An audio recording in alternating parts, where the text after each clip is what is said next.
I guess she was just lucky that she escaped. Okay. The man dressed in sturdy leather glares at you. The creases in his face, tanned despite the scarce sunlight of the region, suffer a slight twitch as you approach him. I've got nothing for you. Speak with Lafda if you must.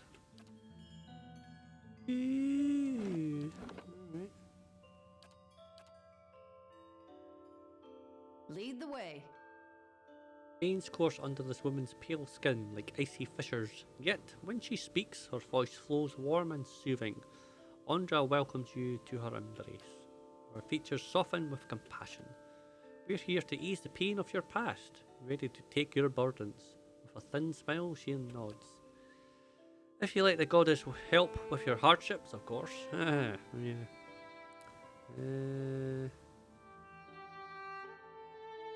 Tell me about Ondra. Ondra's the goddess of redemption, deep like an ocean and gentle as a mother. She's here to relieve her children, of their darkest burdens. We came here to aid the villagers, to heal the wounds of the past that fester in her soul. I thought Ondra was the goddess of loss and mourning, not redemption.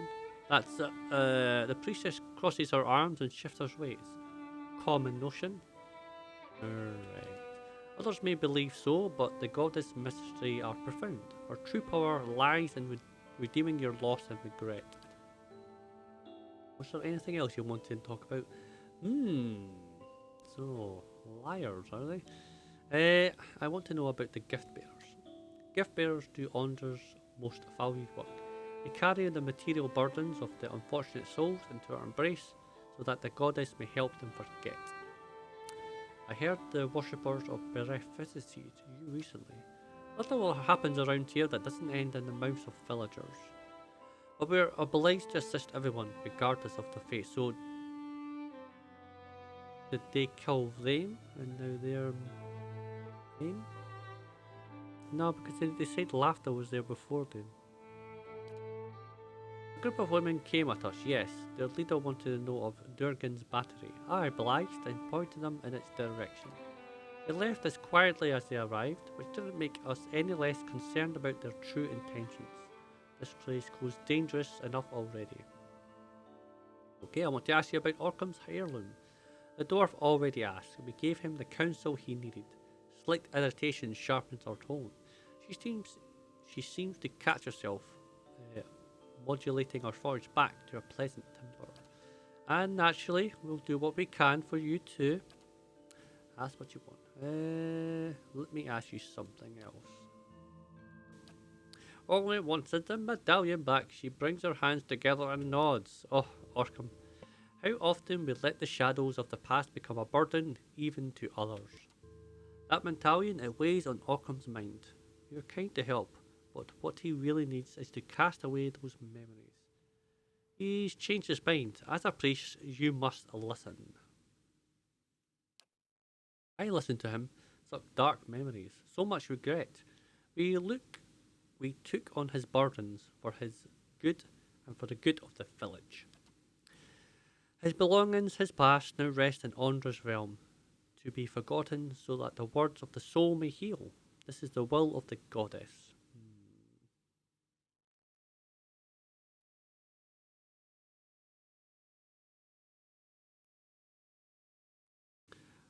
Her will flows in tides. Maybe Oakham still needs the medallion to discover how to forget. For a moment, the priestess scans the floors beneath her as in search for an answer. She nods. You're well versed in the intricacies of faith. No use in hiding anything from someone like you. There's no need to quarrel over the mysteries of the goddess's will. I'll tell you what you wish to know. Ockham's heirloom was taken by Ixil, chosen gift bearer among us, to be cast away as an offering to Ondra. Only he knows where. Excuse me. You could ask him yourself, but he's on a trek through the mountains of Dugran's Battery. You could run into Ixdale, tell him he has urgent duties to attend here. Tell me about the gift bearer. That's mountains. Dangerous. If you insist upon carrying on this quest, then that's where you'll search for. It's hard to believe that only the gift bearer knows where Ondra's offerings are to cast away. It is our goddess's. It is our goddess frees us from our earthly burdens. It's best if only one of us knows where they are taken, lest all end up suffering under their weight. Find the gift bearer.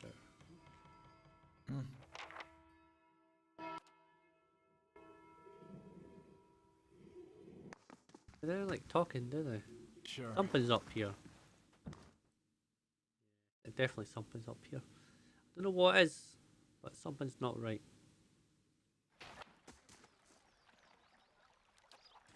Oh, I knew that knock could show a I'll bad. see what's ahead.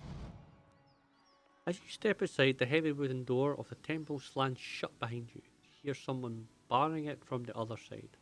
It sounds like the priests have engaged in an agitated conversation. You get the sense that they are discussing you, but you're also certain that the door is too thick to eavesdrop through, although there are other places nearby where you should stand a better chance. Oh, and if I find something good, you can have half. The wooden shutters of the temple's window close tight, muffles a set of voices coming from within the building. You can't quite make sense of the murmur, but the cracking a shutter open would likely help.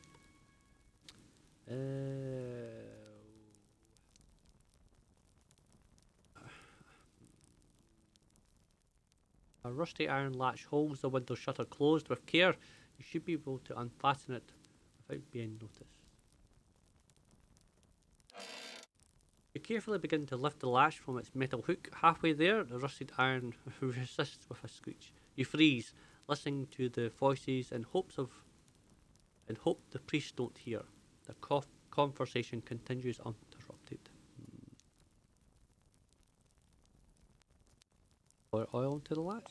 You grab the latch and apply just the right amount of oil, nudging the metal until its rust gives away without a sound. Carefully, you pull the window shutters open enough to let the voices flow through. You hear a man speaking in his tone agitated. You do that, hope the mountains will do it. Well, what if... His sentence cuts after the man were speaking to all sides of the room. Suppose he tells them instead. What then? We recognise Lafda's voice responding. Why would he? And with all those dangers near the battery, our gift bearer won't delay. I expect. The man interrupts her. You always expect. Look, where there's taken us, a dying village. Ogres at the walls. Lafda's not back here yet, and now I have to do his voice drops and ceases, muffling what he was about to say. After a moment, Lafda replies, Do you think I wanted this? That I couldn't know in advance? A pause ensues, its tension growing until the priestess' voice cuts it in half. We can't wait for him. We must fish out the last batch quickly. After that, we'll decide. The man responds in a broken voice, barely audible. You only distinguish the last words. In the Russetwood pond, I'll go. Their exchange seems to end. Cautiously, you step away from the window of Outro's temple.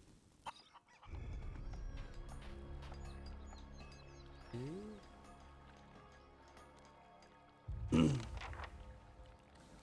the gift bearer. Oh.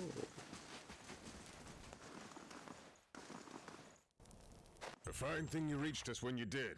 They would have burned the fishery next, mark my words. Back my words. And the last thing this lot needs is another excuse to knock off early. He raises his voice at the last remark and glowers around the room. The other fishing folk look stupidly away and focus on mending nets, gutting fish, and sorting the day's catch. I can't imagine why they'd be in a hurry. He looks as if he's trying not to breathe. Maybe for a soak in the hot springs or a walk along the lake. He takes a deep breath. Nice place. Anyway, excuse the mess. If there's something you need, the clerk can get you sorted. He raises a greying eyebrow at a man sorting fairy stocks and supplies near the back of the room. Just watch your step if you've a mind to look around. The floors are slick and none too pleasant to fall on. Been running it 4 decades now. Reckon I can tell you what you want to know. Seems like a big operation. It may stink of fish guts, but there's no place more critical to stalwart survival. He nods, a blush of pride rising above his beard. Herds come and go, so there's seasons when our catch sustains the village. He glances around the fishery, bustling with activity and warm as the heat of the cook fire. But try telling these folk as much. We go home each day covered to the elbows in fish oil and entrails, reeking of our work. His eyes soften with the gaze of stern but loving father. Allah forces a smile, charming. Stalwart's shrinking, but it would disappear if we lost the fishers. I drive him hard, but I can't afford to do otherwise. What'd you do here? Just about everything. I track the day's catches and see that our nets and hooks are in working order. He crosses his arms over his broad chest, throwing his shoulders back. My family's been in charge of the fishery since the early days of Stalwart. I know the best spots to find frost diver and iron-tooth pike, and I make sure we don't overfish the speckleback. Very wise. Very wise. Need anything else? A smart man, I give him that. I wasn't expecting anyone to come by the fishery for a while. Guess that's the proper way to go about it, really. Carry on like it's business as usual. Okay. We'll do that with you.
Very well. What do you have to say?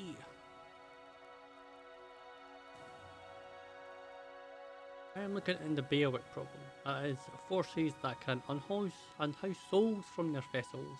I'm trying to develop some kind of defense to protect people against these forces. The trouble is, investigating what unhouses souls in the first place requires, well, souls. I haven't been able to arrange any test subjects. Why have I done this one before? Are you sure?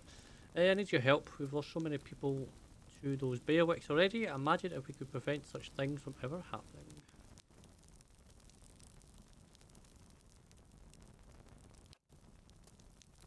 Belief destroyed the lab. Yep.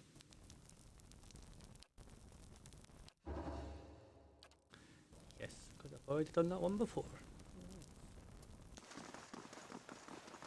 Definitely want Alof back because he's a quite useful member of the team. Any luck with Durgan's battery? What can you tell about Farah's expedition? Who?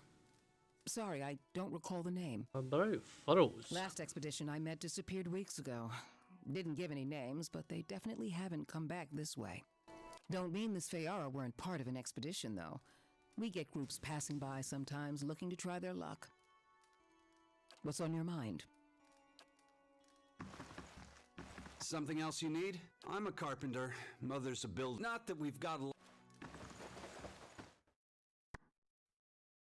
Got mechanics, which could be a bit of an issue, but oh well. My own damn fault. You awaken to hear someone stirring, growling. Looking over, you see Maneha twitching and muttering in her sleep. You can't make out what she's saying, but from her bare teeth and the sheen of sweat on her brow, this seems like a very bad dream.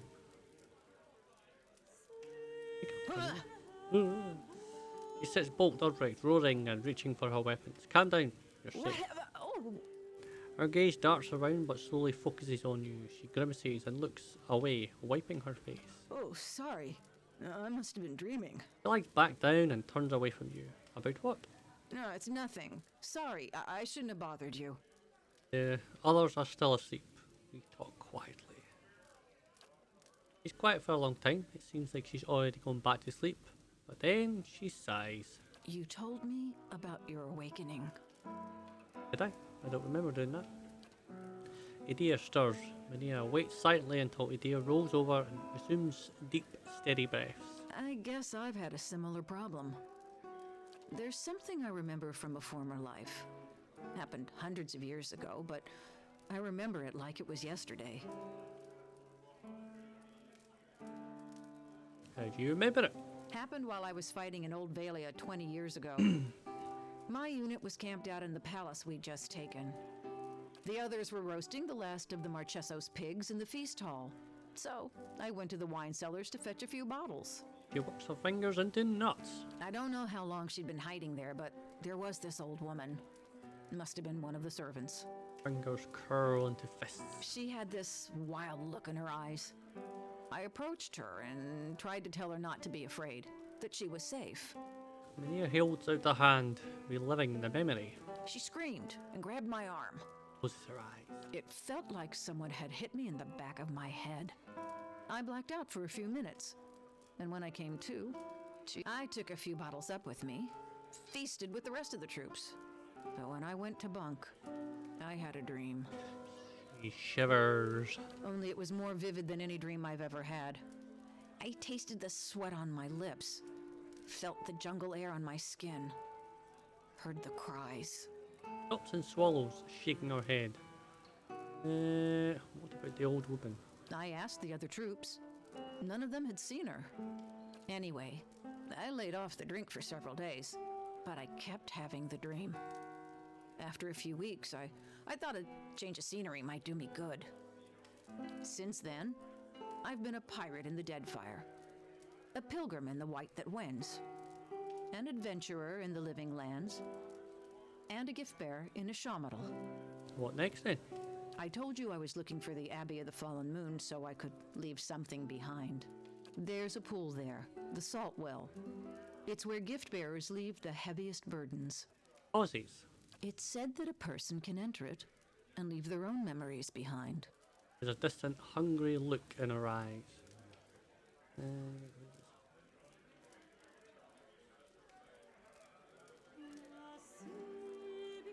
What if you lose more than you intend? At this point, I'd gladly give up all my memories if that's what it takes for peace in this life and the next. That's the plan. That's the plan. Okay. Tell me why you really became a gift bearer.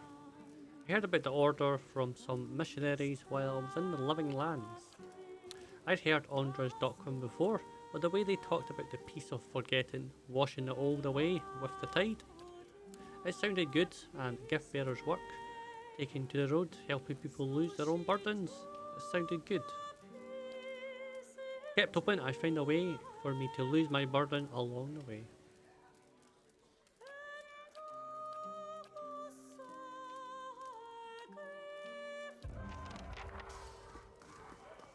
Of a mirror. She joined me in the hoops that I confess that she's seeking the Abbey to dispose of her own painful memory. The Abbey has a well in which the faithful can cleanse themselves of their past. Shall pass. Good. Alright, so that means I can get my troops back. Happy days.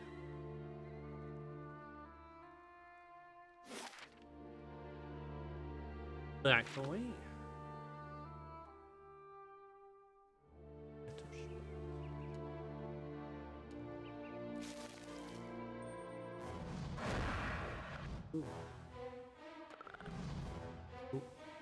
Oh. Oh. Sun or something.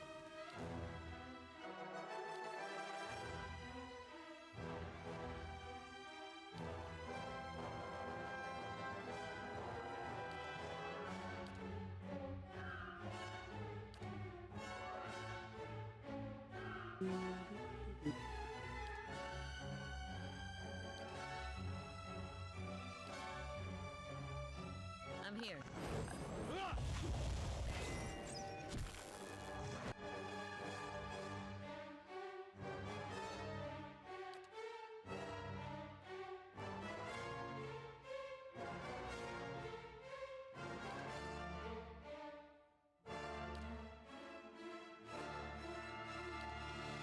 Alright, so pet encounter.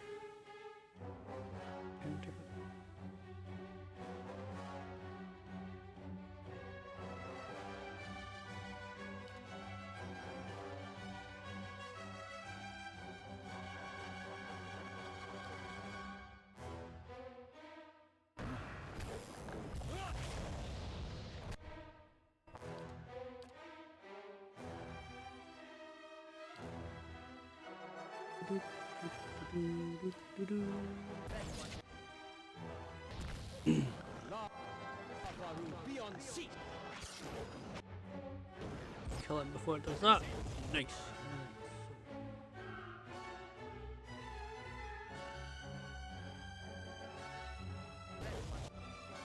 Target that.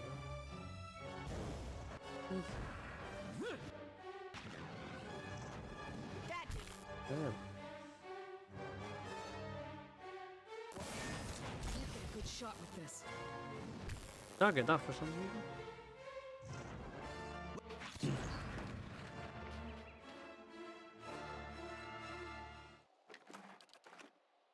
I shall be discreet. I shall be this great champion. Sure. Oh, I did that.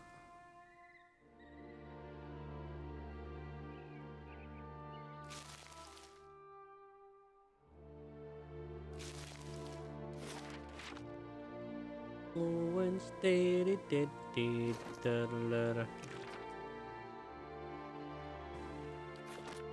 that for there's like Indeed. terrible mobs Yeah. or something like that. It's like quite nasty mobs apparently, so take it nice and slow.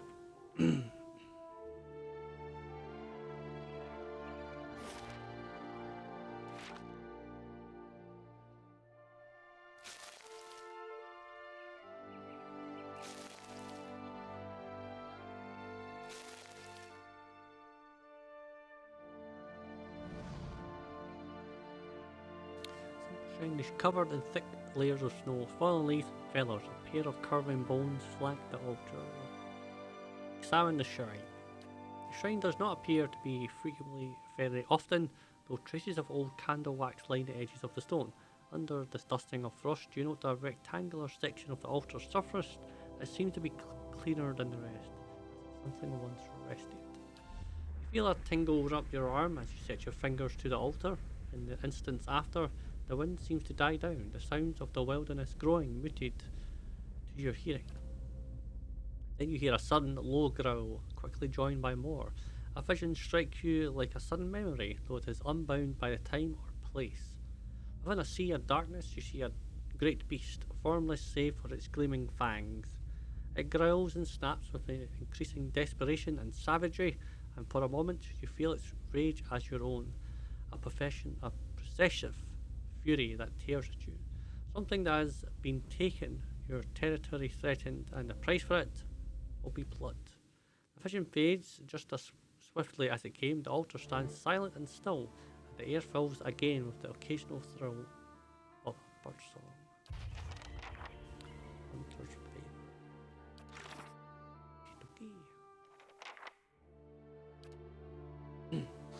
There's a shrine of Garawain within Russetwood. It appears that an item which once adorned the shrine has been removed, an act which has incurred a great wrath. Okay. So grab whatever it is that is. Sound. We'll keep to ourselves. Okay.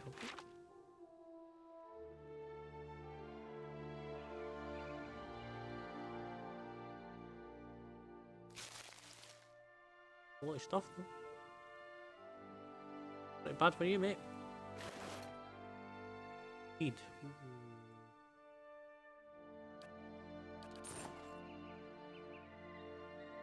You're not that great then. Maybe not that great then. Alien. Oh. Farmel. I never heard that name before. Heard that name before.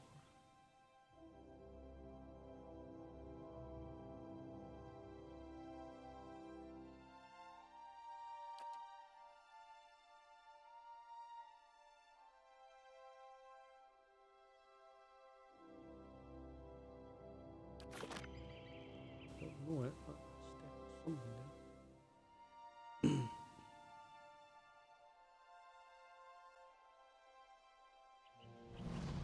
A group of elves stand in a scattered ring around an ogre, but they do not appear to be engaged in battle. The ogre is bound with rope, and one of the elves tugs harshly on the line tied around the ogre's neck. This is pointless, beast. You won't get anywhere being stubborn. The ogre only snorts angrily and pulls back on the rope. The two other elves prod with somewhat timidly with their pole axes. The ogre does not budge. Hey, Farmel, one of the elves has turned to look at you, motioning at the man occupied with the ogre. The elves turn and look at you, hands falling to their weapons. Farmel gives a final sharp yank at the rope before he turns as well.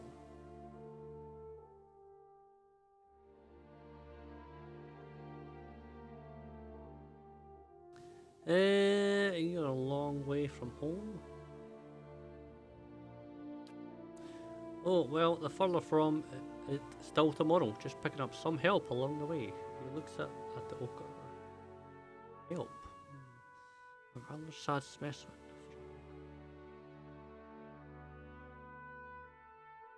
Well, obviously the ogre doesn't want to go with them. I didn't want to help them, clearly. What are you doing with that ogre? The creature will accompany us to Westrand. We've had some trouble on the roads, but having an ogre along should put an end to that. I purchased him from some slave hunters, not far from here, looking to recoup their expenses, I expect. Not sure he's worth quite so much coin. Well, start fighting. You stride forward perfectly and knock the elf flat with one solid blow to the jaw. The other elves turn startled. As they heft the weapons, the bound ogre takes advantage of the commotion and hauls backwards, tearing the rope free of his captor's hands. With a triumphant roar, the ogre pulls apart the bindings of his arms. Stop that ogre, but don't damage my property, and bring me that fool's head. Ooh. Okie dokie, so we'll go out with you. Keep him knocked down. Okay. I'll be surprised if it loads, but if it does, great.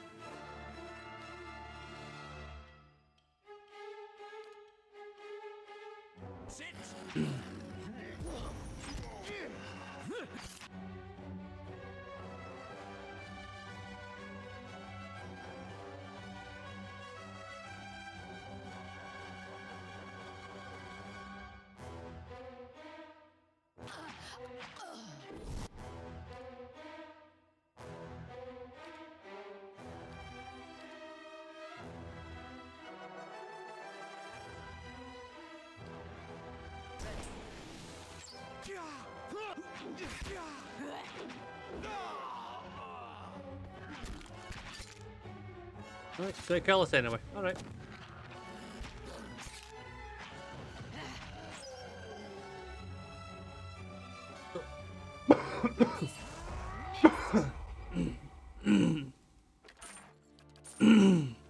Yeah, I shall be discreet. What makes no difference? We're gonna kill him anyway. Or that was gonna kill me anyway. Okay, that's fine. Just wanted to make sure I was out. Alright.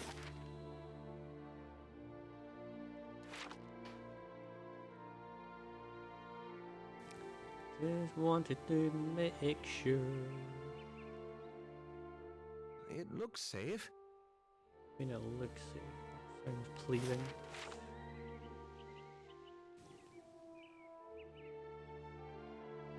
That's a nook.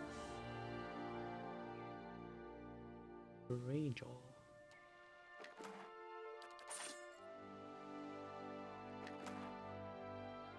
Ranger.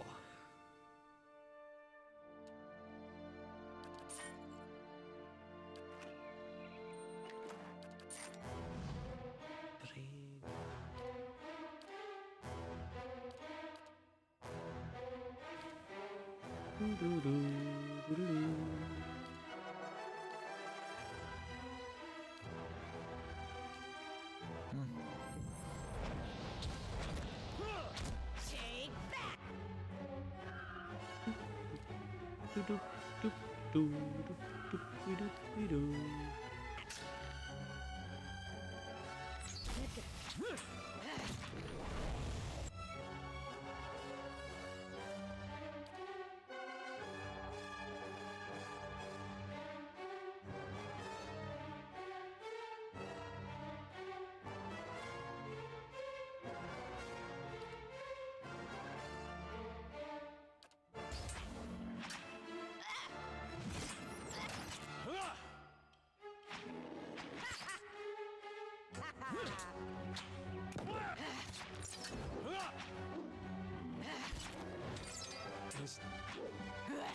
That's not very helpful. That's not very helpful.